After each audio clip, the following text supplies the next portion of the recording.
Mark Cuban admitted to keeping Earl Snead on the Dallas Mavericks team beat despite his past as a domestic abuser, he told ESPN.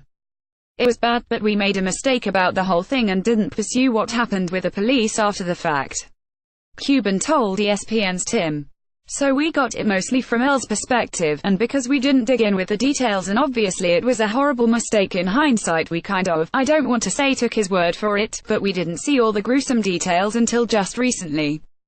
I didn't read the police report on that until just Tuesday, and that was a huge mistake obviously." Snead, a former beat writer for Mavs.com, was fired on Tuesday immediately prior to the details of his domestic abuse were reported in a Sports Illustrated story about sexual misconduct in the Mavericks organization.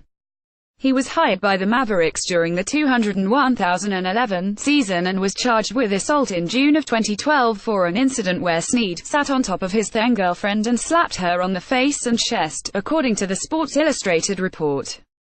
Snead was also retained despite striking his then-girlfriend, a team employee, in the face in 2014, according to the Sports Illustrated report. She reported the incident to her immediate supervisor and to currently suspended Human Resources Director Buddy Pittman. Snead was not charged in the incident and continued to work for the team after. Cuban told ESPN that he neglected to read the police report on Snead in 2012 but would have fired him if he had.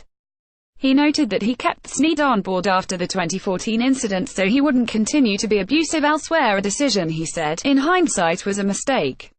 He required him to get domestic violence counseling. "I made the decision that we would make him go to domestic abuse counseling as a requirement to continued employment, that he was not allowed to be alone without a chaperone in the presence of any other women in the organization or any other women in a business setting at all, and he was not allowed to date anybody who works for the Mavericks. From that point on, and the investigators are going to see if we missed anything else. He appeared to abide by all those rules, as far as I knew."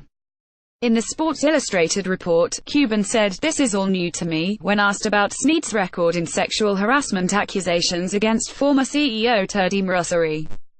But in a statement released Wednesday night through the Dallas Morning News, Snead thanked Cuban for his willingness to help facilitate that growth through counseling after the 2014 incident.